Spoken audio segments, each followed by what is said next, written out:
إن الحمد لله نحمده ونستعينه ونستغفره ونعوذ بالله من شرور أنفسنا ومن سيئات أعمالنا من يهده الله فلا مضل له ومن يضلله فلا هادي له وأشهد أن لا إله إلا الله وحده لا شريك له وأشهد أن محمدا عبده ورسوله أما بعد فإن خير الحديث كتاب الله وخير الهدي هدي محمد صلى الله عليه وسلم وشر الأمور محدثاتها وكل محدثة بدعة وكل بدعة ضلالة وكل ضلالة في النار. أعوذ بالله السميع العليم من الشيطان الرجيم من همزه ونفخه ونفثه. بسم الله الرحمن الرحيم. رب اشرح لي صدري ويسر لي أمري واحلل عقدة من لساني يفقهوا قولي. بسم الله الرحمن الرحيم. إن الله وملائكته يصلون على النبي يا أيها الذين آمنوا صلوا عليه وسلموا تسليما. اللهم صل على محمد وعلى آل محمد كما صليت على إبراهيم وعلى آل إبراهيم إنك حميد مجيد. اللهم بارك على محمد وعلى آل محمد كما باركت على إبراهيم وعلى آل إبراهيم في العالمين إنك حميد مجيد. اچھا جناب، آج انشاءاللہ تعالی سورۃ البقرہ میں آیت نمبر 194 سے ہم شروع کریں گے. یہ اوپر سے ذرا اس کا اسپیکر بھی آن کر دیجیے گا.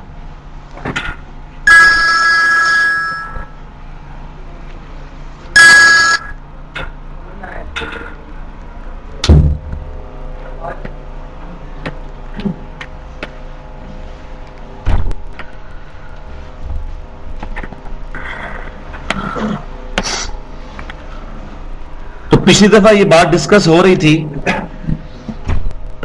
کہ اگر مسجد حرام میں بھی یعنی بیت اللہ شریف میں بھی اگر کوئی تم سے جنگ کرے مجبوراً تو پھر یہ نہیں ہے کہ تم اس گھر کی حرمت کا خیال رکھتے ہوئے مزے سے مار کھا لو، بلکہ اس کا مقابلہ کرو. آج اسی ٹاپک کو آگے لے کے چلتے ہیں. الشہر الحرام بالشہر الحرام، حرمت والا مہینہ بدلہ ہے حرمت والے مہینے کا. یعنی یہ جو حرمت والے مہینے تھے 4، جس میں 3 کنزیکٹیو تھے، ذیقعدہ، ذوالحجہ اور محرم، یہ 3 کنزیکٹیو اور 1 رجب. یہ 4 مہینے مشرکین عرب میں بھی حرم والے مہینے سمجھے جاتے تھے، جن کے اندر قتال اور لڑائی کرنا منع تھا. تو اللہ تعالیٰ فرما رہا ہے کہ اب جب کوئی شخص ان مہینوں کا خیال نہیں رکھتا اور وہ لڑائی پر اتر آیا تو پھر حرم والے جو مہینے ہیں اس کا بدلہ بھی حرم والے مہینے یعنی انہی مہینوں کے اندر پھر ان کے ساتھ لڑائی کی اجازت ہے. والحرمات قصاص، اور ساری حرمتوں میں برابری چاہیے. یہ نہیں ہے کہ اب کافر ہمارے ساتھ مسلمانوں کے ساتھ کوئی برا ایکٹ کرے ان حرمت والے مہینوں میں تو اب اس کا بدلہ یہ ہے کہ اتنا ہی ان کے ساتھ زیادتی کر لی جائے، ان کے ساتھ اس کا بدلہ لے لیا جائے. فَمَنِ اعْتَدَىٰ عَلَيْكُمْ فَاعْتَدُوا عَلَيْهِ بِمِثْلِ مَا اعْتَدَىٰ عَلَيْكُمْ، تو جو تم پر زیادتی کرے تو تم اس پر زیادتی کر لو، لیکن اتنی ہی جتنا کہ اس نے تم پر زیادتی کی. وَاتَّقُوا اللَّهَ، اور اللہ سے ڈرتے رہنا. وَاعْلَمُوا، اور جان لو، أَنَّ اللَّهَ مَعَ الْمُتَّقِينَ، کہ بے شک اللہ تعالیٰ پرہیزگاروں کے ساتھ ہے. یعنی یہ نہیں ہو سکتا کہ کسی نے اگر تھوڑی زیادتی کی ہے اور اب مسلمان یہ سمجھ رہے ہیں کہ ہم مضبوط ہیں، ہم ان کا بالکل صفایا کر سکتے ہیں اس کے بدلے میں، تو اس چیز کی اجازت نہیں. جتنی زیادتی ان کی طرف سے ہو اتنی ہی کی جائے. اگر حرمت والی جگہ پر کسی کافر نے مسلمان کو تھپڑ مارا تو اب یہ نہیں ہے کہ اس کی گردن اتار دی جائے، اس کے بدلے میں اسے تھپڑ ہی مارا جائے. اسی طریقے سے اگر حرمت والی جگہ پر کسی مسلمان نے قتل کر دیا، کہ کسی کافر نے مسلمان کو قتل کر دیا، تو اس کے بدلے میں ایک ہی کافر قتل کیا جائے. یہ نہیں ہے کہ اس نے ایک مسلمان کو قتل کیا اور مسلمان اس کے بدلے میں 10 کو قتل کر دیں. تو یہ اسلام کی خوبصورتی ہے کہ اللہ تبارک و تعالیٰ نے کبھی بھی اپنے ماننے والوں کو اس چیز کا درس نہیں دیا کہ وہ حدوں کو پھلانگے، مساوات اور برابری کا حکم دیا. وَأَنفِقُوا فِي سَبِيلِ اللَّهِ وَلَا تُلْقُوا بِأَيْدِيكُمْ إِلَى التَّهْلُكَةِ، اور خرچ کرو مال میں سے جو تمہارے پاس موجود ہے اللہ کی راہ میں، اور مت پھینکو اپنے ہی ہاتھوں اپنے آپ کو ہلاکت میں۔ اب یہ بڑی کانٹے کی بات ہے، یہ مال کس کا دیا ہوا ہے؟ اللہ کا۔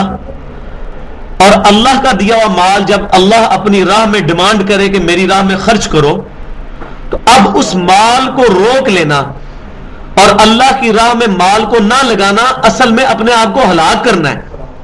اس کی وجہ یہ ہے کہ کوئی شخص اگر یہ سمجھتا ہے کہ میں نے یہ مال جو جوڑ لیا، مال اپنے پاس سنبھال کر رکھ لیا، تو اس کی وجہ سے میں کبھی کنگال نہیں ہوں گا، ایسا نہیں ہوگا۔ اللہ تعالیٰ چاہے جب کسی شخص کو چاہے اس سے دولت لے لے، جس کو چاہے عطا فرما دے، اور آخرت میں تو قطعاً نہیں بدلہ ملے گا۔ اگر کسی شخص نے کنجوسی کے ساتھ اللہ کی راہ میں مال خرچ کرنے میں بخل کیا تو آخرت میں اس کا کوئی حصہ نہیں ہے۔ تو یہ اللہ تعالیٰ فرما رہا ہے کہ خرچ کرو اللہ کی راہ میں، اور یہ اصل میں ظاہر ہے کہ جب بھی قتال یا جہاد ہوگا اس میں مال کی اور پیسے کی ضرورت تو پڑے گی۔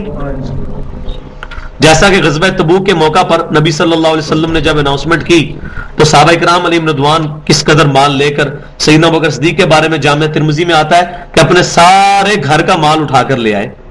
سیدنا عمر رضی اللہ تعالیٰ عنہ اپنے گھر کا آدھا سامان اٹھا کر لے آئے۔ تو جب نبی صلی اللہ علیہ وسلم نے سیدنا ابوبکر سے پوچھا کہ گھر کیا چھوڑ آئے ہو، تو انہوں نے کہا اللہ اور اس کا رسول چھوڑ آئے ہوں۔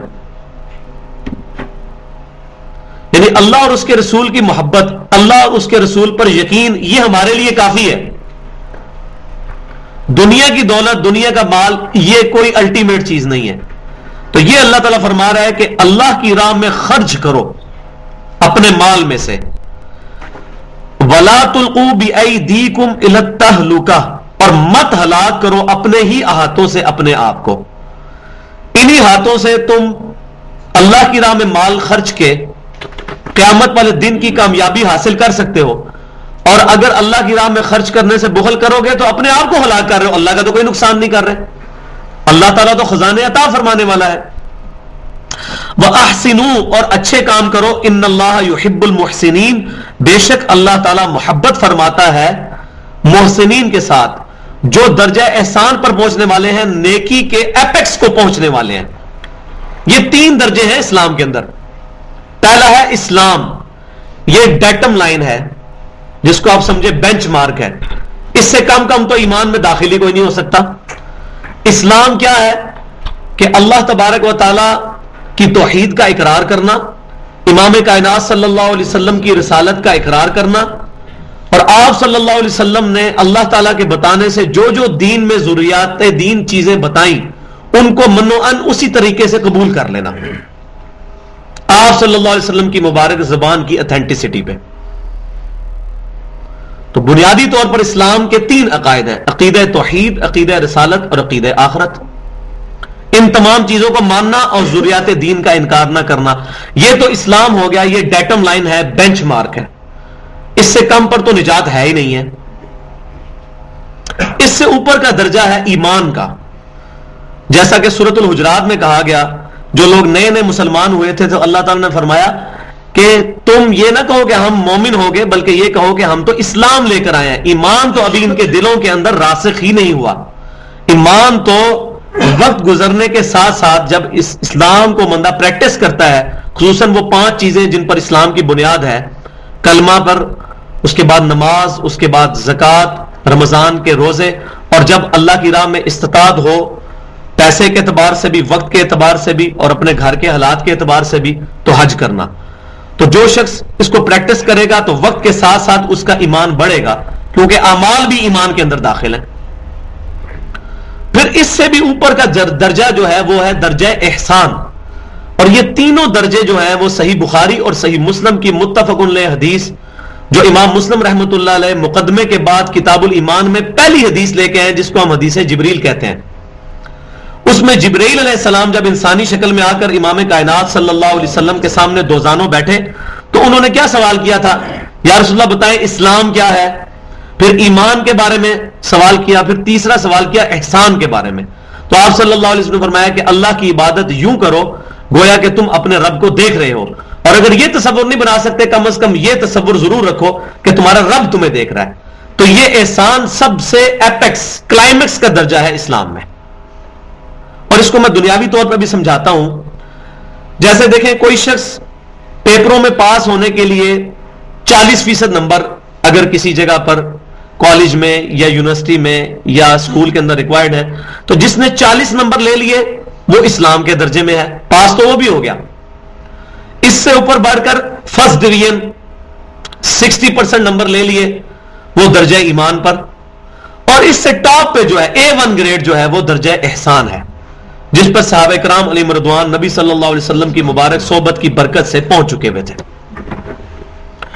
تو اللہ تعالیٰ محسنین کو پسند فرماتا ہے، جو جب نیکی کا ان کو اختیار دیا جائے تو سب سے اعلیٰ ترین درجہ اس کا اختیار کریں.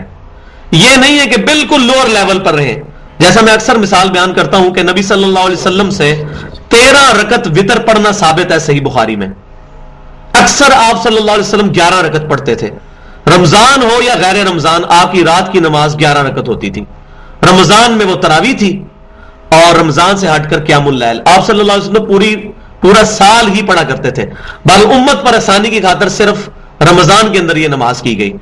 محدثین کوئی فرق نہیں کرتے، قیام اللیل، تہجد اور تراویح تینوں محدثین کی ٹرمنالوجی میں ایک ہی چیز ہے. جو شخص ان کو الگ کرتا ہے وہ دھوکہ دیتا ہے پبلک کو. کسی محدث نے ان تینوں کو الگ چیز نہیں لیا. تو 11 رکعت وتر ہمیں بھی چاہیے کہ ہم عام حالت میں بھی 11 رکعت کا اہتمام کریں.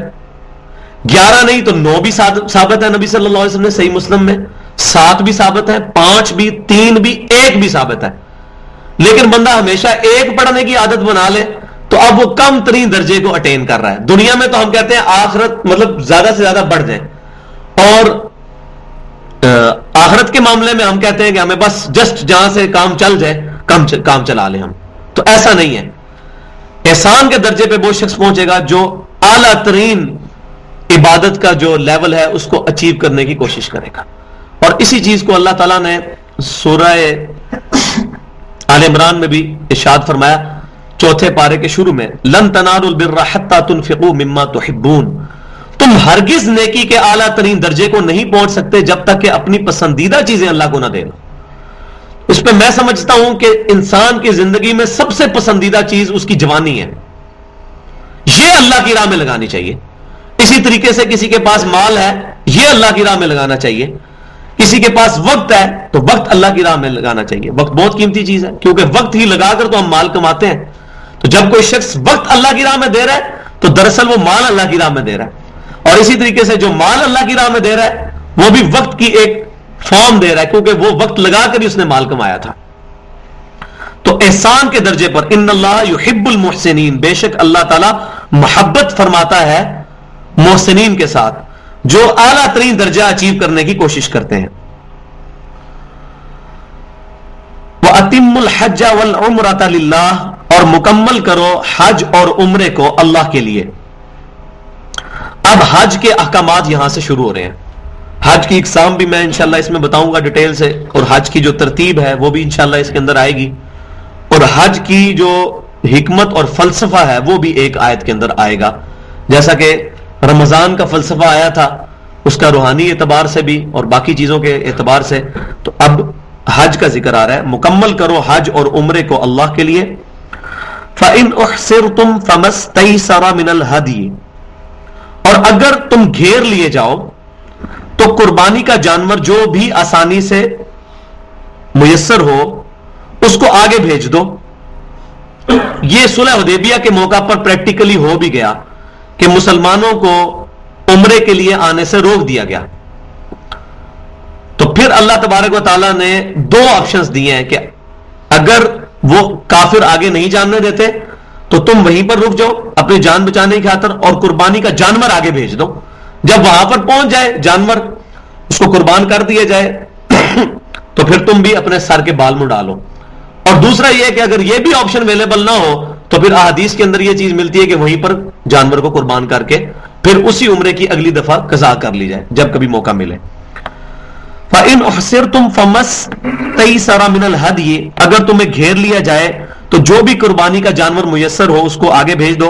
وَلَا تَحْلِقُوا رُؤُوسَكُمْ حَتَّى يَبْلُغَ الْهَدْيُ مَحِلَّهُ، اور مت منڈواؤ اپنے سروں کو یہاں تک کہ ہدی جو ہے، جو جانور ہے قربانی کا، وہ اپنے ٹھکانے پر پہنچ جائے.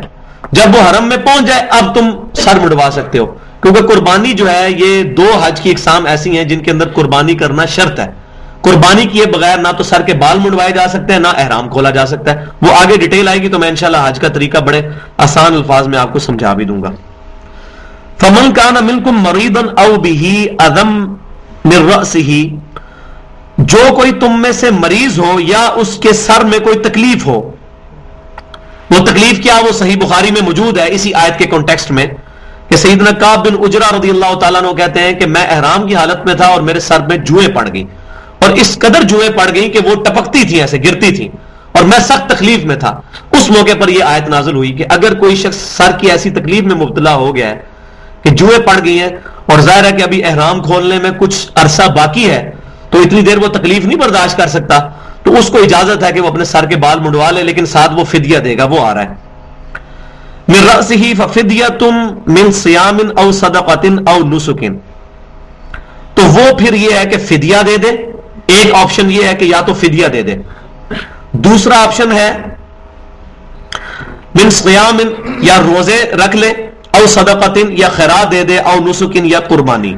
اور یہ صحیح بخاری کے اندر موجود ہے کہ 3 روزے رکھنے کا نبی صلی اللہ علیہ وسلم نے کنزیکٹو 3 روزے رکھنے کا کعب بن عجرہ رضی اللہ تعالیٰ عنہ کو حکم فرمایا، اور فرمایا کہ اگر روزے نہیں تو پھر 6 مسکینوں کو کھانا کھلا دو،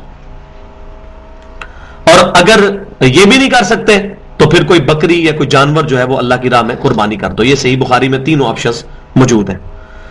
فَإِذَا أَمِنْتُمْ، اور جب تم پھر امن کی حالت میں ہو جاؤ، فَمَنْ تَمَتَّعَ بِالْعُمْرَةِ إِلَى الْحَجِّ، تو فائدہ اٹھانا چاہے جو کوئی شخص عمرے کا حج کے ساتھ، فَمَسْتَيْسَرَ مِنَ الْهَدْيِ، تو اسے جو میسر ہو قربانی وہ دے دے. اب یہ حج تمتع کا ذکر آ رہا ہے، جو کہ اس وقت دنیا میں سب سے زیادہ مسلمان حج تمتع ہی کرتے ہیں. تمتع کہتے ہیں نفع اٹھانے کو. حج کی بیسیکلی 3 اقسام ہیں. ایک ہے حج فراد، حج افراد. حج افراد وہ ہے کہ جس میں صرف حج کا ہی احرام باندھا جاتا ہے، عمرے کا نہیں، صرف حج کا.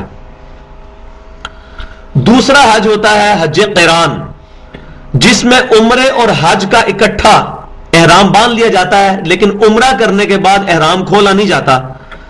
حج کے دنوں کا انتظار کیا جاتا ہے، پھر حج کی بھی ساری سرمنی مکمل کرنے کے بعد، قربانی دینے کے بعد سر کے بال منڈوا کر احرام کھولا جاتا ہے. یہ بڑا مشکل حج ہے کیونکہ اس میں کافی زیادہ دنوں تک کے لیے احرام کی پابندیاں برداشت کرنی پڑتی ہیں.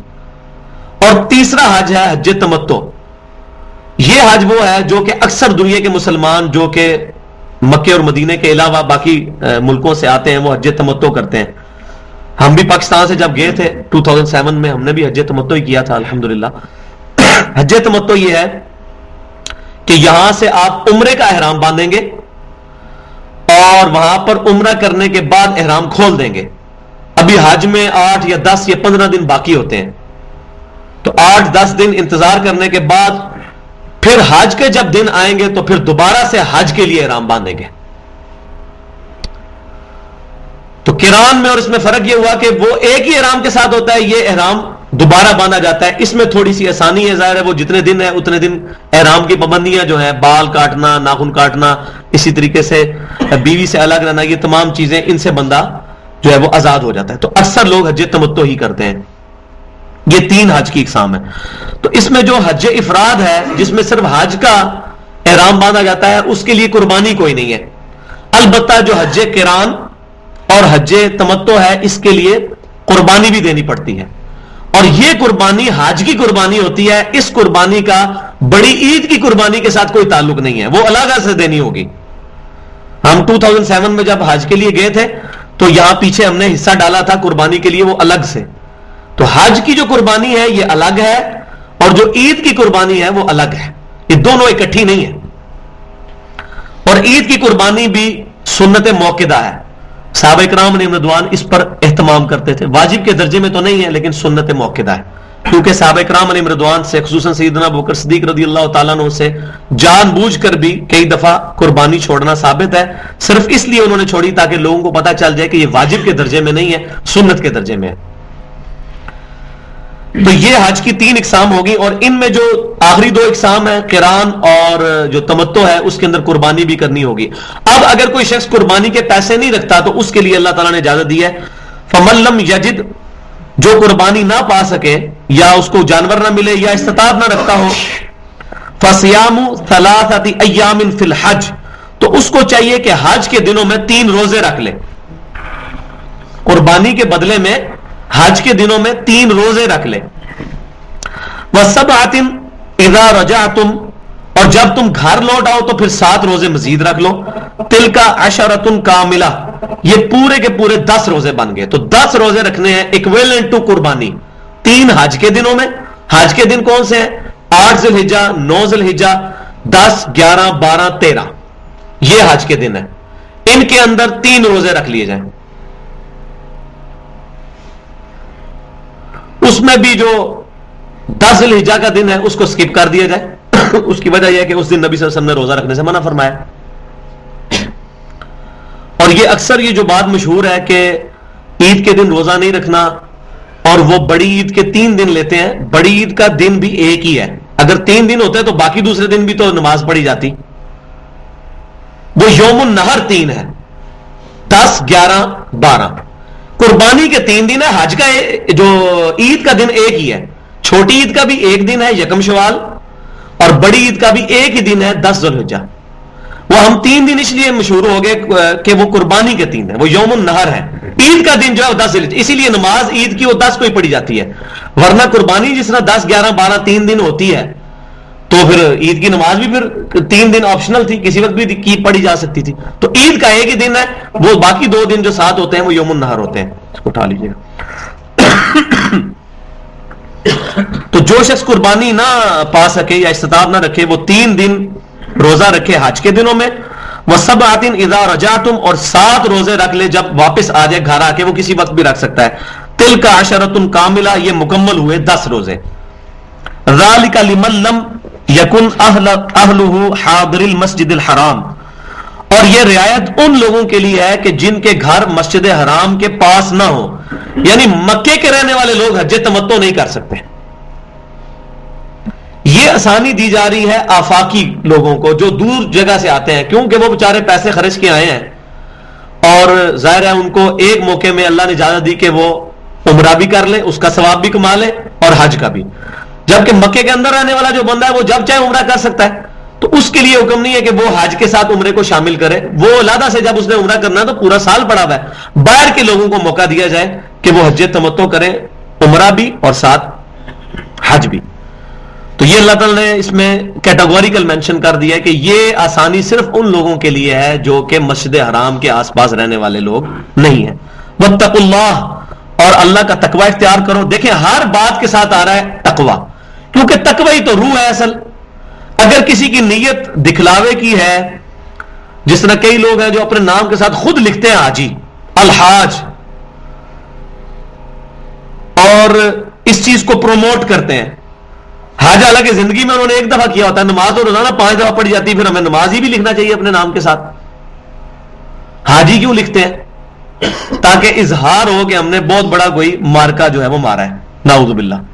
تو ایسی نیکی جس کے اندر تقوی موجود ہے، اس میں تو انسان کبھی بھی اپنی نیکی کا اظہار نہیں کرتا.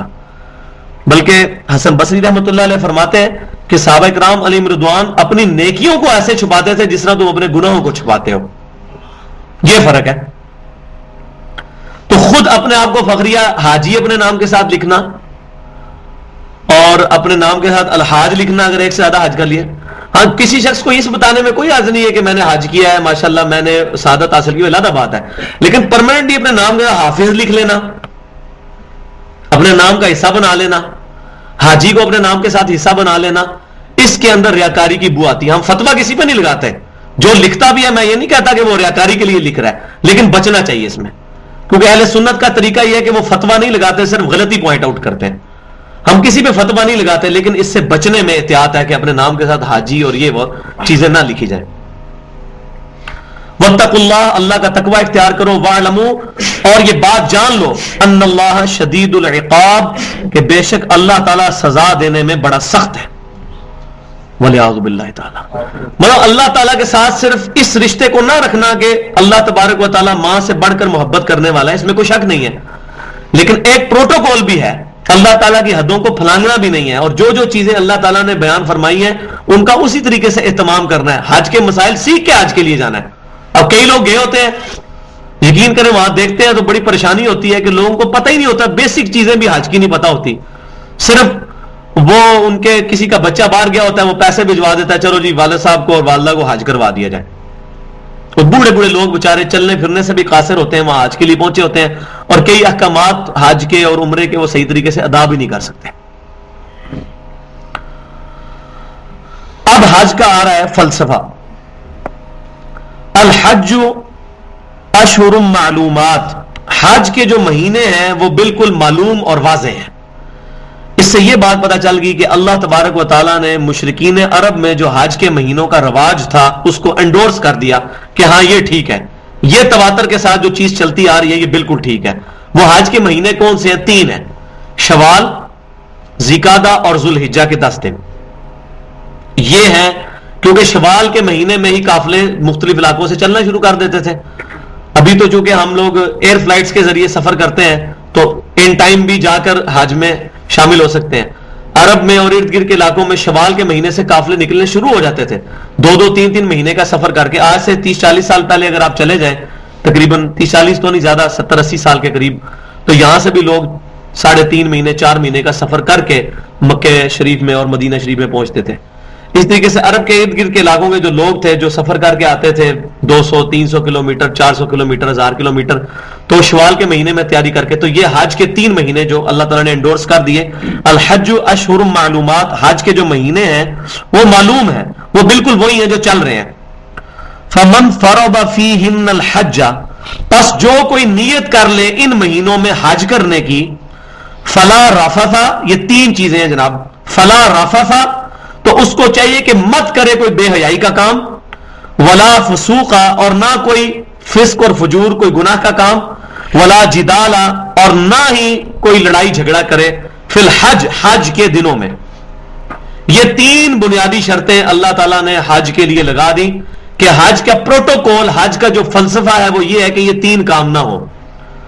فلا رفث، کوئی بے حیائی نہ ہو، اور اس درجے تک کہ انسان کے لیے جو بیوی حلال ہے وہ بھی ان دنوں کے اندر وقتی طور پر حرام کر دی جاتی ہے. اس درجے تک بے حیائی سے بچنا ہے. ولا فسوق، اور نافرمانی نہ کرے، ولا جدال، اور نہ جھگڑا کرے.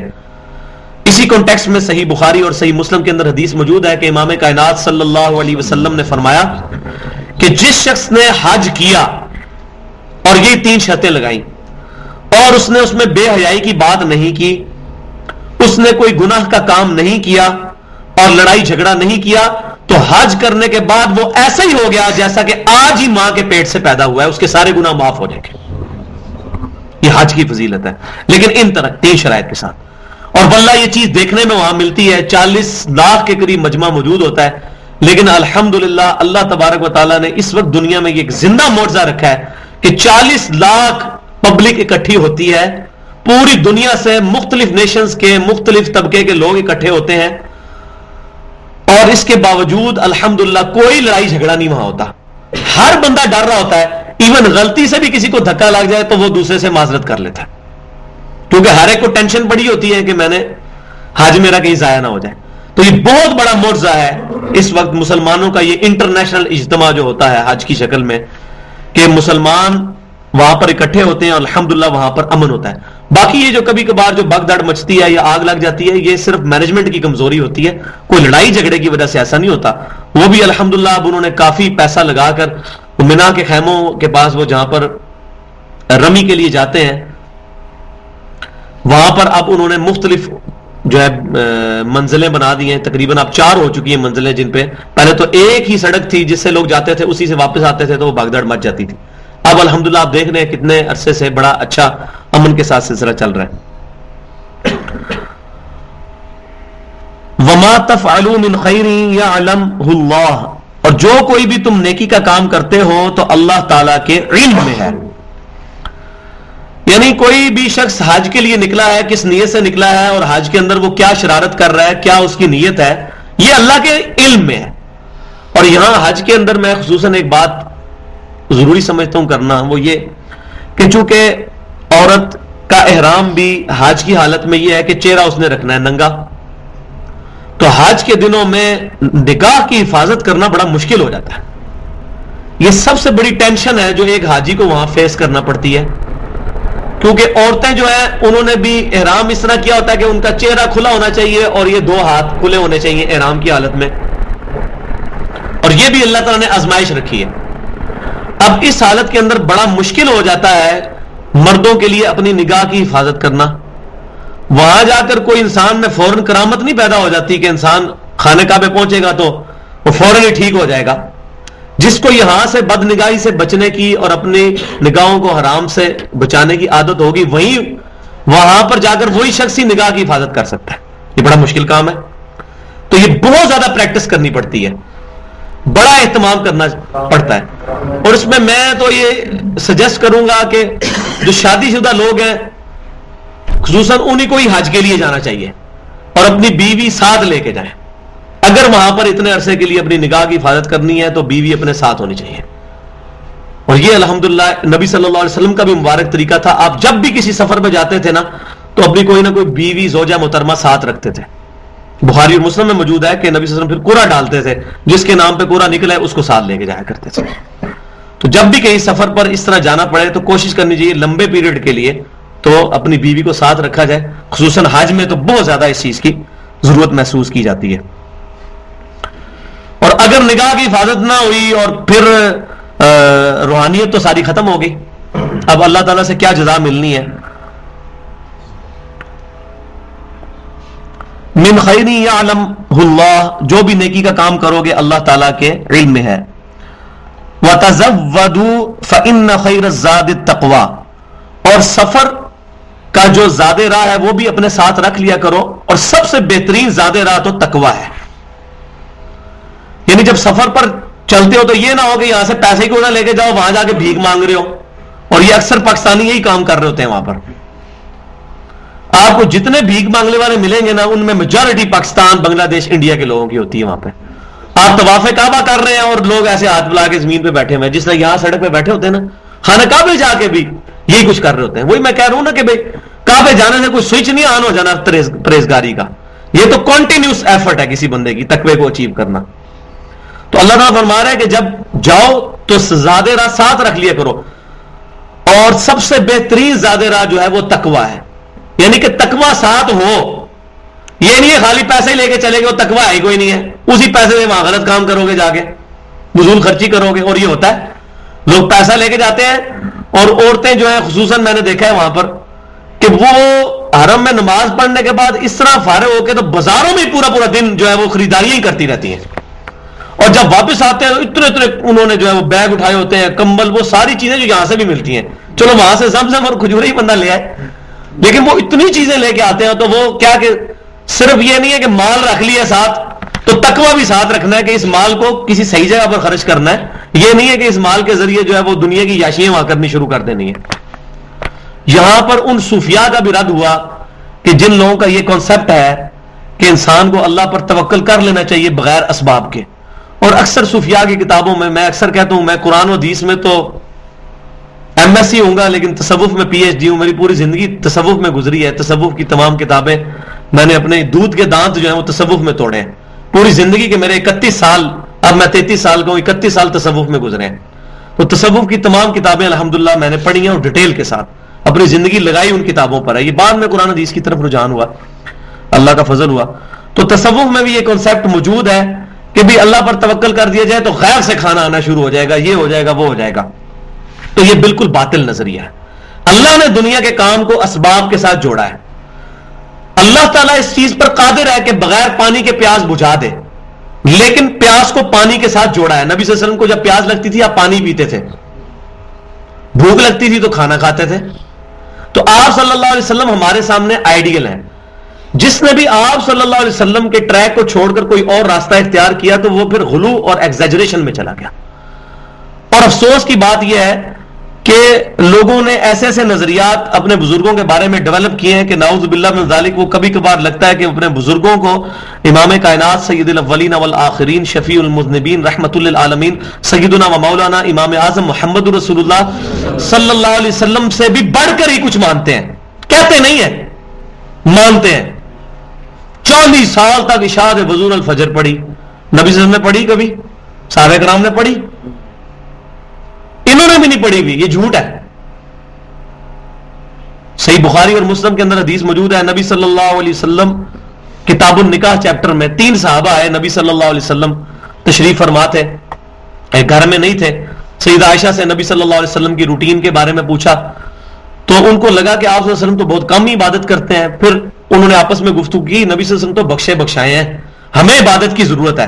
ایک شخص نے کہا کہ میں روزانہ روزہ رکھوں گا, دوسرے نے کہا کہ میں روزانہ پوری رات نماز پڑھا کروں گا, تیسرے نے کہا کہ جی میں شادی کے جھنجٹ میں نہیں پڑھوں گا, میں شادی نہیں کروں گا, یہ اللہ کی راہ سے دور کر دیتی ہے, اپنا پورا وقت عبادت میں لگاؤں گا.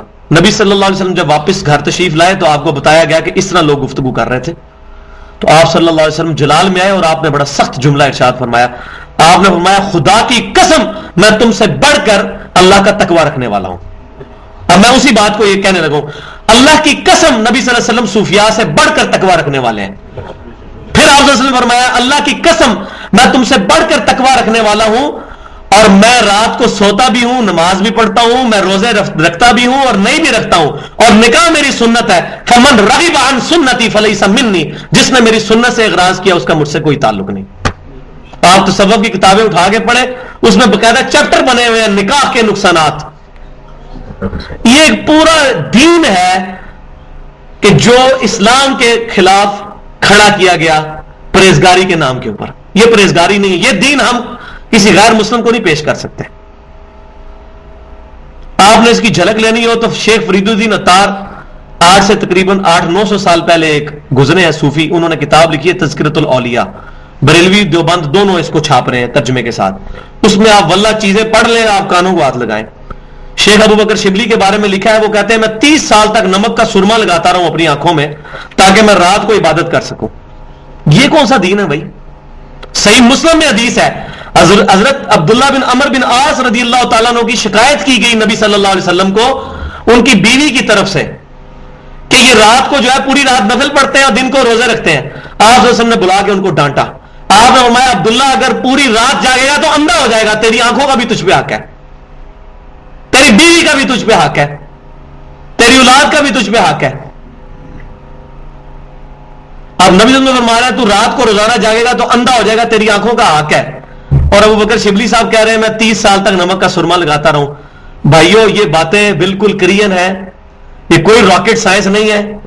اپنی جھوٹی عقیدت کو رکھیں سائڈ پہ, یا تو نبی صلی اللہ علیہ وسلم کا کلمہ پڑھیں یا پھر ان بزرگوں کا کلمہ پڑھ لیں.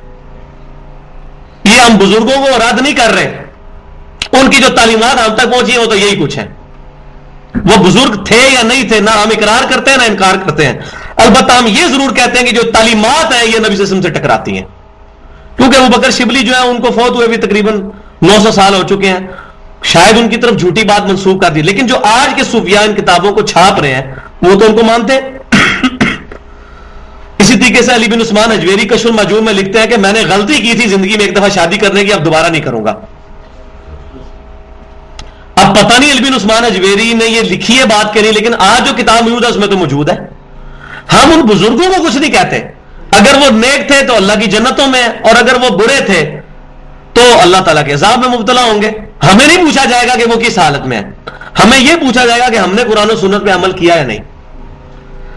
تو میں اس پہ ایک جملہ اکثر بولا کرتا ہوں کہ اگر ہم ان تعلیمات کو جو تصوف کی چل رہی ہیں پبلک میں, اگر ان کو مان لیں تو ہمارے نبی کا دامن ہمارے ہاتھ سے چھوٹ جائے. نبی سے فرما رہے ہیں تمہاری آنکھوں کا بھی حق ہے, یہ کہہ رہے ہیں آنکھوں میں سرما لگاؤ, نمک کا سرما لگاؤ. ہم کیسے مان لیں؟ اللہ کے نبی سچے ہیں, باقی جو ان کے مقابلے پہ ہیں سب جھوٹے ہیں. پوری کائنات اکٹھی ہو جائے نبی صلی اللہ علیہ وسلم کے مقابلے پر سب جھوٹی ہوگی. نبی صلی اللہ علیہ وسلم کے مقابلے پر جو نبی صلی اللہ علیہ وسلم کے حق میں ہے اس اللہ کے ولی کو ہم مانتے ہیں. ہم مانتے ہیں سیدنا بکر صدیق کو اللہ کا ولی, سیدنا عمر, سیدنا عثمان, سیدنا علی رضی اللہ عنہ اجمعین. اسی طریقے سے تابعین, تبع تابعین جو صحیح سند کے ساتھ جن پر سب متفق ہیں, سب اولیاء اللہ ہیں. انہوں نے کہیں یہ تعلیمات نہیں دی, یہ سب جھوٹی باتیں ان کی طرف منسوب ہیں, اور نہ یہ غیر مسلم کو آج ہم دین دے سکتے ہیں. تو یہ ہو گیا جی, اس طرح کر لیں جی, پوری رات جاگ لیں جی, دن کو روزہ رکھ لیں جی, روزانہ روزہ رکھیں. یہ پرہیزگاری نہیں ہے, یہ ایگزیجریشن ہے. اسی لیے اللہ نے فرمایا لقد کان لکم فی رسول اللہ اسوۃ حسنہ, نبی صلی اللہ علیہ وسلم کی زندگی میں تمہارے لیے بہترین نمونہ ہے. آپ صلی اللہ علیہ وسلم کو چھوڑ کے آپ جس کو بھی اڈاپٹ کریں گے, ہاں دنیا میں تو آپ کی واہ واہ ہو جائے گی کہ بہت بڑی کرامت دکھا دی, یہ بہت بڑا کوئی انسان ہے. اللہ کے حضور اس کی کوئی وقت نہیں ہے. اللہ کے حضور عمل قبول ہونے کی جو شرط ہے وہ امام کائنات صلی اللہ علیہ وآلہ وسلم کا طریقہ کار ہے. تو میں نے بڑی ڈیٹیل سے یہاں پر گفتگو کی ہے کیونکہ یہ آیت ایسے آئی تھی, فَإِنَّ خَيْرَ الزَّادِ التَّقْوَىٰ, سب سے بہترین جو زاد راہ ہے وہ تقویٰ ہے. زاد راہ لے کے ساتھ چلا کرو, خالی خولی جو ہے توکل نہ کرو. جیسے جامعہ ترمذی میں صحیح حدیث ہے کہ اونٹ کو باندھو اس کے بعد اللہ پر توکل کرو. اونٹ کو باندھ کر اللہ پر اسباب اختیار کرنے ہیں لیکن عقیدہ مسبب الاسباب پہ رکھنا ہے. وَاتَّقُونِ يَا أُولِي الْأَلْبَابِ, اور مجھ سے ہی ڈرتے رہو اے عقل مندو. یعنی عقل مند وہ ہوگا جو اللہ کا تقویٰ رکھے گا. سیدھی سی بات ہے. تقوی کا ایک کرائٹیریا یہ ہے کہ انسان اللہ کے احکامات خالصتاً اس کی رضا کے لیے کرے اور طریقہ اڈاپٹ کرے امام کائنات صلی اللہ علیہ وسلم. لیس علیکم جناح ان تبتغوا فضلا من ربکم, تم پر کوئی حرج نہیں ہے کہ تم حج کے دنوں میں بھی اللہ کا فضل تلاش کرو. یعنی یہ ہو سکتا ہے کہ کوئی شخص یہاں سے کوئی سامان بیچنے کے لیے وہاں لے جائے. جیسے عرب میں بھی قافلے حج کے لیے آتے تھے, جو چیزیں مکے مدینے میں ریئر ملتی ہیں کوئی شخص باہر سے لے آتا ہے. جیسے یہاں سے بعض لوگ جو ہیں وہ دوائیاں لے جاتے ہیں, اسی طریقے سے کچھ ایسی چیزیں لے جاتے ہیں کہ جو وہاں پر اویلیبل نہیں ہوتی تو وہاں اچھے داموں بک جاتی ہیں. تو یہ اللہ تعالیٰ نے اجازت دے دی. اس پر تم پہ کوئی حج نہیں, ان تبتغوا فضلا من ربکم, کہ تم اپنے رب کا فضل یعنی وہاں پر تجارت کر سکتے ہو یہاں سے کوئی چیز لے کے جا کر. فَإِذَا أَفَضْتُم مِّنْ عَرَفَاتٍ, پھر جب تم واپس آؤ میدان عرفات سے, فَاذْكُرُوا اللَّهَ عِندَ الْمَشْعَرِ الْحَرَامِ, تو اللہ کا ذکر کرو مشعر حرام کے پاس یعنی مزدلفہ میں. اب میں آپ کو حج کا طریقہ بتا دیتا ہوں کیونکہ اب یہ آپ کو پھر پوری سٹوری سمجھ آ جائے گی اس میں کہ یہ حج کا طریقہ کیا ہے. دیکھیں حج کا طریقہ کار یہ ہے کہ 8 ذی الحجہ کو امام کائنات صلی اللہ علیہ وسلم نے ظہر کی نماز کے بعد احرام باندھا تھا حج کا 8 ذی الحجہ کو, اور آپ صلی اللہ علیہ وسلم منا تشریف لے گئے.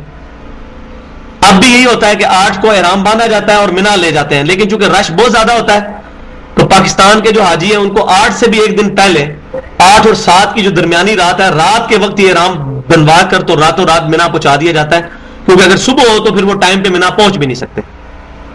لیکن لیٹ سے لیٹ بھی 8 ذی الحجہ کو آپ نے احرام باندھ لینا ہے, اس کے بعد منا چلے جانا ہے. منا میں رات گزارنی ہے اور منا میں صبح فجر کی نماز پڑھنے کے بعد پھر آپ نے عرفات کی طرف کوچ کرنا ہے, اور دن کا کچھ حصہ عرفات میں گزارنا ضروری ہے. اتنا لیٹ نہ کریں کہ عرفات پہنچنے سے پہلے پہلے مغرب ہو جائے. وہاں پر جا کر ظہر و عصر کی نماز کو جمع کرنا نبی صلی اللہ علیہ وسلم کی سنت ہے. تو 9 ذی الحجہ کو میدان عرفات, جو منا تقریباً آپ سمجھ لیں 5-6 کلومیٹر ہے مکہ شریف سے, اور تقریباً 4-5 کلومیٹر ہی آگے عرفات ہے, تقریباً 8 کلومیٹر کے قریب.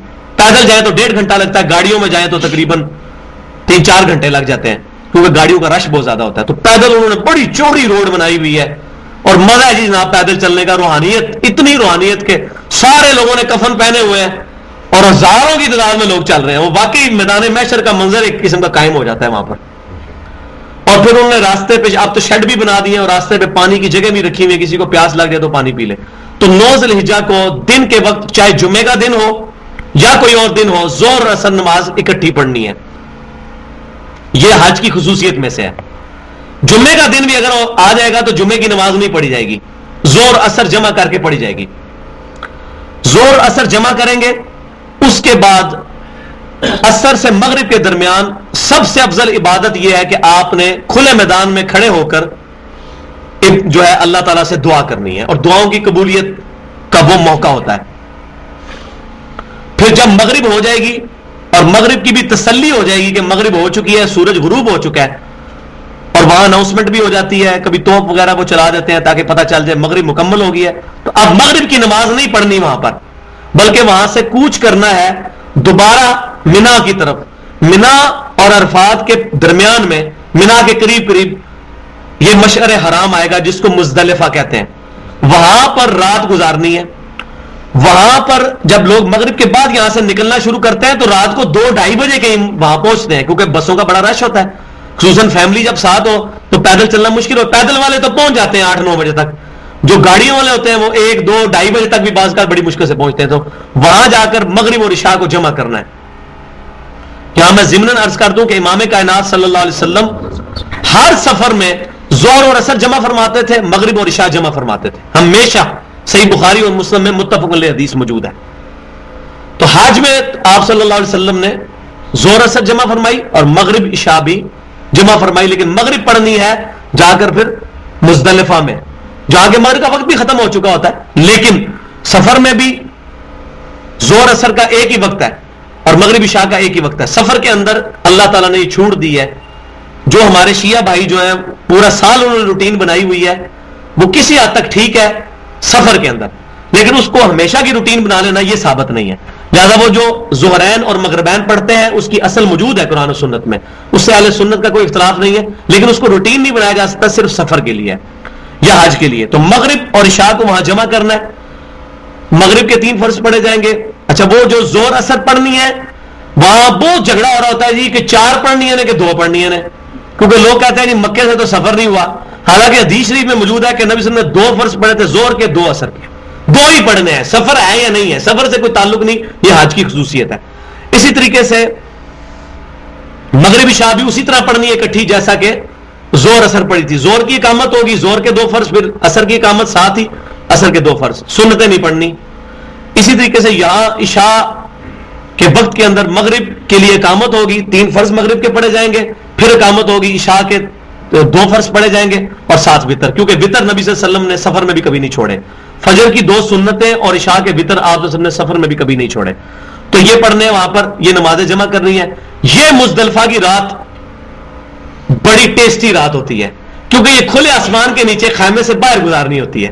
مینا کی جو خیمے میں ہوتی ہیں وہ تو مینا کے خیموں کے اندر لوگ گزارتے ہیں، یہ آپ نے اوپن ایئر میں گزارنی ہے. اور بالکل واقعی وہاں چاہے کوئی بادشاہ ہے یا فقیر ہے، وہ ایک ہی حالت میں زمین میں ایسے لوگ پڑے ہوتے ہیں، اپنی چادریں بچھا کر لیٹے ہوئے ہوتے ہیں. تو یہ رات وہاں گزارنی ہے، اللہ کے سامنے عاجزی کا اظہار کرنا ہے. پھر صبح کے وقت فجر کی نماز بھی وہاں پڑھنی ہے، اور نماز پڑھنے کے بعد پھر وہاں سے نکلتے ہیں پھر مینا کی طرف، اور پھر شیطانوں کو کنکریاں ماری جاتی ہیں. یہ ساری روٹین ہے. اب آپ کو یہ تھوڑا سا یہاں پر سمجھ بھی آ جائے گا. فَإِذَا أَفَضْتُم مِّنْ عَرَفَاتٍ، جب تم عرفات سے واپس آؤ، فَاذْكُرُوا اللَّهَ عِندَ الْمَشْعَرِ الْحَرَامِ، تو عرفات سے واپسی پر مشعر حرام یعنی مزدلفہ کے پاس ذکر کرو. وَاذْكُرُوهُ كَمَا هَدَاكُمْ، اور ذکر کرو اس کا جس نے تمہیں سکھایا ہے، ہدایت دی ہے، اس اللہ کا ذکر کرو. اور حج کے دنوں میں سب سے افضل ذکر ہے لا الہ الا اللہ وحدہ لا شریک لہ لہ الملک ولہ الحمد وہو علی کل شیء قدیر. اسی طریقے سے لبیک اللہم لبیک یہ والا ذکر بھی ہے. اور اس طرح کلمہ اور سبحان اللہ والحمد للہ ولا الہ الا اللہ واللہ اکبر. درود شریف صحیح حدیث ہے جامعہ ترمذی میں، قیامت والے دن میرے سب سے زیادہ نزدیک وہ شخص ہوگا جس نے دنیا میں سب سے زیادہ مجھ پر دروشی پڑھا ہوگا. اور صحیح مسلم میں حدیث موجود ہے جو ایک دفعہ دروشی پڑھتا ہے اللہ تعالیٰ اس پر 10 رحمتیں نازل فرماتا ہے. اور سنن نسائی میں حدیث ہے کہ اللہ تعالیٰ اس پر 10 رحمتیں نازل فرماتا ہے، 10 گناہ معاف کر دیتا ہے، اس کے 10 درجات بلند کر دیتا ہے. تو درود شریف پڑھیں، یہ اللہ کا ذکر. درود شریف بھی اللہ کا ذکر ہے کیونکہ اللہ نے ہمیں حکم دیا، اس لیے ہم کہتے ہیں اللہم صلی علی محمد صلی اللہ علیہ وسلم. وَإِن كُنتُم مِّن قَبْلِهِ لَمِنَ الضَّالِّينَ، اور بے شک اس سے پہلے تم کھلی گمراہی میں تھے، اللہ نے تمہیں ہدایت دی ہے. ثم افیدوا من حیث افاض الناس واستغفروا اللہ، پھر تم وہاں سے لوٹو جہاں سے کہ باقی لوگ لوٹ کر آتے ہیں، واستغفروا اللہ، اور اللہ سے معافی مانگو. اب ہوتا کیا تھا، یہاں پہ صحیح بخاری میں حدیث موجود ہے کہ جو قریش کے رہنے والے لوگ تھے وہ عرفات کے میدان میں جانے کو اپنا عیب تصور کرتے تھے. وہ یہ کہتے تھے کہ جو قریش ہیں یہ عرفات میں نہیں جائیں گے، عرفات کے میدان میں وہ لوگ جائیں گے کہ جو لوگ باہر سے آنے والے لوگ ہیں، ہمارا حج تو ادھر ہی ہو جائے گا، سانو کڑی لوڑ ہے. جس طرح اکثر ہماری ادھر پاکستان میں بھی نا جو سید ہے نا وہ اپنے آپ کو کہتے ہیں ہم سید ہیں، امتی نے، حالانکہ ہم ان کے امتی تو نہیں ہیں، ہم تو نبی صلی اللہ علیہ وسلم کے امتی ہیں، لیکن وہ خام خواہ پروٹوکول لے رہے ہوتے ہیں امتیاں دیا گل ہے تو امتیاں دیا گل ہے. پنجاب میں بہت زیادہ عام ہے. تو اسی طریقے سے قریش والے کہتے تھے یہ جو باہر کے لوگ ہیں نا یہ جائیں گے عرفات میں, ہم تو یہاں کے رہنے والے ہیں, کعبے کے متولی ہیں, ہم کیوں عرفات میں جائیں؟ تو اللہ تعالیٰ فرما رہا ہے کہ جہاں سے باقی لوگ لوٹتے ہیں تو اے قریش کے مغرور لوگوں تم بھی عرفات میں سے ہو کر آؤ گے تو حج قبول ہوگا. تو ابھی چونکہ مسلمان نئے مسلمان ہوئے تھے تو ظاہر ہے جب کوئی بندہ نیا نیا آتا ہے تو اس کو کافی ساری عادتیں ذہن میں پکی ہوئی ہوتی ہیں, لہذا مسلمانوں کو کہا جا رہا ہے کہ اب تم اب پرانی رسومات پہ نہ رہنا کہ تم اب عرفات جاؤ ہی کو نہ. اور مسند امام احمد میں حدیث موجود ہے کہ عرفات کا جو وقف ہے یہی حج ہے, حج کا رکن اعظم جو ہے وہ عرفات کے میدان میں رکنا ہے, اور قریش کے لوگ وہاں نہیں جاتے تھے. تو یہ چیز ان کے اندر غلط تھی. جو چیزیں ٹھیک تھیں وہ اللہ تعالیٰ نے انڈورس کر دی کہ حج کے جو مہینے معلومات ہے, لیکن یہ چیز ان کی غلط تھی. اللہ نے فرمایا تم بھی وہاں سے لوٹو جہاں سے باقی لوگ لوٹتے ہیں, واستغفر اللہ, اور اللہ سے استغفار کرو پہلے جو تم یہ حرکتیں کرتے رہے. ان اللہ غفور رحیم, بے شک اللہ تعالیٰ معاف فرمانے والا اور رحم فرمانے والا ہے. فَإِذَا قَضَيْتُم مَنَاسِكَكُم, پھر جب تم حج کے رکن پورے کر چکو, فَاذْكُرُوا اللَّهَ كَذِكْرِكُمْ آباءکم او اشد ذکرا, تو پھر اللہ کو یاد کرو اس طرح جس نے اپنے باپ دادا کو یاد کرتے ہو, بلکہ اس سے بھی بڑھ کر اللہ کو یاد کرو. اب یہ قریش کے لوگ کیا کرتے تھے, جس طرح ہمارے بھی گاؤں ایریا میں لوگ بڈھے بڈھے بابے جو ہیں وہ درختوں کے نیچے بیٹھ کے اپنی سٹوریاں سناتے ہیں, ساڈے ابا جی ہے ہوندے سن, ساڈے دادا جی ہے ہوندے سن. تو یہ بھی مزدلفہ میں اور منا میں بیٹھ کے نا اپنے بزرگوں کی بڑی بڑی سٹوریاں سناتے تھے کہ یہ کرتے تھے. تو اللہ تعالیٰ فرماتا ہے کہ تم اللہ تعالیٰ کو یاد کرو جس طرح اپنے بزرگوں کو یاد کرتے تھے, بلکہ اس سے بڑھ کر اللہ کو یاد کرو. اور یہاں بھی یہی ہوتا ہے, لوگ کہتے ہیں جی اگر ہم کسی قبر پہ جا کے مانگتے ہیں کسی بزرگ سے تو بیک میں ہمارا یہی عقیدہ ہوتا ہے کہ اللہ ہی دے رہا ہے ان بزرگوں کے ذریعے. ہم کہتے ہیں اللہ کو بیک پہ کیوں لے کے جا رہے ہیں, اللہ کو فرنٹ پہ لے کے آئیں. ہر چیز میں اللہ تعالیٰ بیک پہ, نبی صلی اللہ علیہ وسلم بیک پہ اور اپنے بزرگ آگے, ایسا نہیں. اللہ تعالیٰ فرما رہا ہے کہ ذکر کرو جس طرح اپنے بزرگوں کا کرتے ہو, بلکہ اس سے بڑھ کر ذکر کرو. فَمِنَ النَّاسِ مَن يَقُولُ رَبَّنَا آتِنَا فِي الدُّنْيَا, اور لوگوں میں سے ایسے بدبخت بھی لوگ بھی ہیں جو صرف یہ کہتے ہیں یا اللہ ہمیں دنیا میں ہی بھلائی دے دے جو دینی ہے. وَمَا لَهُ فِي الْآخِرَةِ مِنْ خَلَاقٍ, ایسے لوگوں کا آخرت میں کوئی حصہ نہیں ہے. وَلِعَاذُ بِاللَّهِ تَعَالَى. اور دیکھیں اللہ تعالیٰ کتنا اس معاملے میں کانشیس ہے کہ جو صرف دنیا دنیا دنیا کی بات کرتے ہیں. اور اب نیک بندوں کی جو ہے وہ اللہ تعالیٰ نے صفت بیان کی ہے. وَمِنْهُمْ, اور ان میں سے ایسے لوگ بھی ہیں, مَن يَقُولُ رَبَّنَا آتِنَا فِي الدُّنْيَا حَسَنَةً وَفِي الْآخِرَةِ حَسَنَةً وَقِنَا عَذَابَ النَّارِ, جو کہتے ہیں اے اللہ ہمیں دنیا میں بھی بھلائی دینا اور آخرت میں بھی بھلائی دینا, اور آخرت کی سب سے بڑی بھلائی ہے کہ ہمیں آگ کے عذاب سے بچا لینا. یعنی ان کی ٹاپ پرائرٹی آخرت کی کامیابی ہوتی ہے. دنیا میں بھلائی مانگتے ہیں, اور دنیا میں بھی کیا بھلائی ہے. کسی مومن کامل سے نبی صلی اللہ علیہ وسلم کے سچے امتی سے پوچھا جائے تو دنیا میں بھی ہماری بھلائی مانگنا یہ ہے کہ اے اللہ تیرا نظام, تیرے محبوب صلی اللہ علیہ وسلم کا بتایا ہوا دین اس دنیا پر غالب ہو جائے, یہ ہماری سب سے بڑی خواہش ہے. اس سے بڑی اور کیا خواہش ہو سکتی ہے. دنیا سے فوراً ہمارا کنسپٹ شاید مال و دولت آ جاتا ہے, وہ بھی ایک حصہ ہے. نبی صلی اللہ علیہ وسلم نے مفلسی سے بھی اللہ کی پناہ مانگی ہے, لیکن کسی کے پاس مال و دولت ہے دنیا کا, لیکن دنیا میں ایمان کی دولت نہیں ہے, دنیا میں روحانی سکون نہیں ہے, نمازوں میں پابندی نہیں, تو اس کی دنیا خراب ہو گئی, چاہے بظاہر وہ اچھی نظر آ رہی ہے. پھر دنیا حسنہ وفی الآخرۃ حسنہ. اسی لیے نبی صلی اللہ علیہ وسلم نے یہ دعا رکن یمانی اور حجر اسود کے درمیان جب چکر کے دوران وہ مستجاب دیوار سے گزرتے ہیں تو اس دیوار کے پاس سے گزرتے ہوئے جو 70 انبیاء کا مصلی ہے, نبی صلی اللہ علیہ وسلم یہی دعا مانگتے تھے, ربنا آتنا فی الدنیا حسنہ وفی الآخرۃ حسنۃ وقنا عذاب النار. وہ دعا کی قبولیت کی دیوار ہے, رکن یمانی سے لے کے حجر اسود تک. خانہ کعبے کا جو طواف ہوتا ہے وہ اینٹی کلاک وائز ہوتا ہے, لیفٹ کندھا آپ نے خانہ کعبے کی طرف رکھنا ہے اور اس طریقے سے طواف کرنا ہے. تو جس طرف حتیم ہے اس کی اپوزٹ پہ جو دیوار ہے وہ ہے مستجاب, قبولیت کی دیوار. اس دیوار کے پاس سے جب گزر رہے ہوتے ہیں تو اس جو آپ سمجھے اتنے سیمی سرکل کے اندر یہ دعا مانگی جاتی ہے, ربنا آتنا فی الدنیا حسنہ وفی الآخرۃ حسنۃ وقنا عذاب النار. اور صحیح بخاری اور مسلم کی متفق علیہ حدیث ہے, حضرت انس بن مالک کہتے ہیں کہ نبی صلی اللہ علیہ وسلم کی اکثر دعا جو ہوتی تھی نا وہ یہی ہوتی تھی, ربنا آتنا فی الدنیا حسنہ وفی الآخرۃ حسنۃ وقنا عذاب النار. اور آپ وسلم یوں بھی دعا مانگتے تھے, اللہم آتنا فی الدنیا حسنہ وفی الآخرۃ حسنۃ وقنا عذاب النار. اکثر دعا آپ کی یہ ہوا کرتی تھی. اور الحمدللہ ہم نے صبح و شام کے جو فرض نماز کے بعد اذکار ہیں اس میں یہ دعا ڈالی ہوئی ہے. آپ صلی اللہ علیہ وسلم فرض نماز کے بعد بھی یہ دعا مانگتے تھے اور تشہد میں بھی مانگا کرتے تھے. اب اللہ تعالیٰ دیکھیں کتنا ان پر کرم فرماتے ہیں، فرما رہا ہے اولئک لہم نصیب مما کسبوا، یہ ہیں وہ لوگ جن کو اپنی کمائی کا بدلہ ملے گا۔ کون لوگ؟ جو دنیا میں بھی اور آخرت میں بھی اللہ تعالیٰ سے بھلائی کی ڈیمانڈ کرتے ہیں، خالی دنیا پرست نہیں ہے، ان کو حصہ ملے گا مما کسبوا، جس میں سے انہوں نے کمایا، یعنی ایفرٹ کرنی پڑے گی، یہ نہیں ہے کیا کرایا کچھ نہیں ہے، حج کر کے آ رہے ہیں اور اسی طریقے سے زندگی گزری جس طرح پہلے، اب بھی نمازوں میں وہ پابندی نہیں ہے جس طرح پہلے نہیں تھی، تو وہ اس کا کوئی فائدہ نہیں ہے۔ واللہ سریع الحساب، اور اللہ تعالیٰ جلد حساب لینے والا ہے۔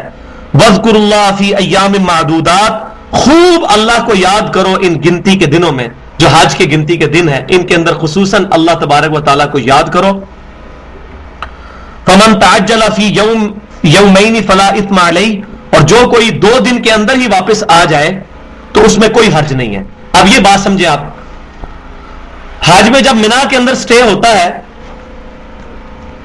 8 کو آپ چلے جاتے ہیں، اس کے بعد مینا میں رہنا ہے، 9 کو آپ عرفات میں گئے، پھر مزدلفہ میں رات رہے، پھر 10 کو مینا میں واپس آ گئے، یعنی عید والے دن، تو حاجیوں پر عید کی نماز کوئی نہیں ہوتی، انہوں نے وہاں رمی کرنی ہوتی ہے، وہاں پر رمی کرنی ہے، انہوں نے 10 کو بھی وہاں رکنا ہے، اور پہلے دن رمی کرنے کے بعد پھر انہوں نے قربانی کرنی ہے، قربانی کرنے کے بعد اپنے سر کے بال منڈوانے ہیں، پھر احرام کھولنا ہے، پھر غسل کرنا ہے، پھر کپڑے پہن کر تو طواف کعبہ کے لیے آنا ہے، جس کو طواف زیارت کہتے ہیں، یہ بھی بہت بڑا رکن ہے، وہ عام کپڑوں میں کرنا ہوتا ہے، یہ روٹین ہوتی ہے اس کی، لیکن وہ طواف زیارت کر کے واپس رات مینا میں گزارنی ہے آ کے، یعنی عید کی سے اگلے دن کے درمیانی رات جو ہے 10 اور 11 کی، وہ مینا میں، اور یہ بڑا مشکل کام ہوتا ہے کیونکہ بیک وقت لاکھوں لوگوں نے طواف کرنا ہوتا ہے، بعض لوگ بوڑھے لوگ ساتھ ہوں تو 10-10 12-12 گھنٹے میں طواف نہیں ہوتا، جو کہ 20 منٹ کا طواف ہوتا ہے صرف، تو اتنا ٹائم لگ جاتا ہے، تیسری منزل پہ ذرا آسان ہو جاتا ہے، تو رات مینا میں آگے گزارنی ہے، 10 اور 11 کی درمیانی رات وہاں گزارنی ہے، پھر 11 اور 12 کی درمیانی رات وہاں گزارنی ہے، پھر 12 کا دن کا بھی کچھ حصہ وہاں پر گزار کر اس کے بعد 12 کے غروب آفتاب سے پہلے، اور ان دنوں میں رمی بھی کرنی ہے، جو کنکریاں مارنی ہے، تو 12 کی جو مغرب سے پہلے وہاں سے کوچ کرنا ہے، تو اللہ تعالیٰ ہمارا جو کوئی وہ 2 دن گزار کے 11 اور 12 بھی آ جائے اس پر کوئی گناہ نہیں ہے، من تاخر فلا اثم علیہ، اور جو کوئی ایک دن اور بڑھا لے تو اس میں بھی کوئی گناہ نہیں ہے، تو 13 کے لیے بھی بعض لوگ جب لیٹ ہو جاتے ہیں تو پھر 13 کے لیے بھی رک جاتے ہیں وہاں پہ، اور اگر مغرب آپ کو 12 کی وہاں ہو گئی تو اب 13 کا دن کا بھی گزار کے حصہ تو پھر واپس آ سکتے ہیں، رات کو واپس نہیں آ سکتے۔ لمن اتقا، یہ اس کے لیے جو تقوی اختیار کرے، واتقوا اللہ، دیکھ لیں پھر وہی بات آ گئی، اللہ کا تقوی اختیار کرو، وَاعْلَمُوا أَنَّكُمْ إِلَيْهِ تُحْشَرُونَ، اور یہ تمہارے اوپر چیک یہ ہے، جان لو اس بات کو، أَنَّكُمْ إِلَيْهِ تُحْشَرُونَ، کہ تمہیں مر کر اللہ کے حضور اٹھنا ہے۔ تقوی کا جو لٹمس ٹیسٹ ہے وہ یہی ہے کہ انسان کو یہ یقین ہو جائے کہ میں نے accountability of day of judgment اپنے دل میں وہ رکھ لے کہ میں نے اللہ کے حضور پیشی قیامت والے دن ہونی ہے، اور وہ جامعہ ترمذی میں حدیث ہے جس پہ میں آج کا درس ختم کرتا ہوں، جامعہ ترمذی میں صحیح حدیث ہے، امام کائنات صلی اللہ علیہ وسلم نے فرمایا کہ کوئی شخص قیامت والے دن اس وقت تک اپنا قدم بھی نہیں ہٹا سکے گا، یہ صحیح سند کے ساتھ ہے، جب تک کہ 5 سوالوں کے جواب نہ دے لے۔ پہلا سوال ہوگا عمر کس کام میں گزاری، دوسرا سوال ہوگا جوانی کیسے گزاری، حالانکہ عمر میں جوانی آ جاتی ہے لیکن وہی لن تنالوا البر حتى تنفقوا مما تحبون، اعلیٰ ترین درجہ جوانی۔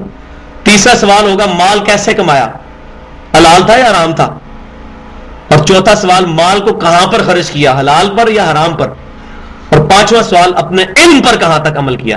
تو یہ علم تھا نا، تو مسلمان ہے اور مسلمان پہ علم دین حاصل کرنا فرض ہے، تو نے اس پہ عمل کیا، قرآن و سنت کے احکامات سیکھے، خود کبھی صحیح بخاری کھول کر دیکھا کہ نماز کا طریقہ امام کائنات صلی اللہ علیہ وسلم کا کیا لکھا ہوا ہے، یا بس لگی لپٹی ہوئی چلتا رہا اسی طریقے سے، اور زندگی میں ایک نماز بھی سنت کے طریقے پر پڑھنے کی توفیق نہ ملی، خود تحقیق کی، اور جو خود تحقیق کرے گا اس پر اللہ کا وعدہ ہے والذین جاہدوا فینا لنہدینہم سبلنا، جو لوگ ہماری راہ میں کوشش کریں گے ہم اپنی راہیں ان کے لیے ضرور کھولیں گے۔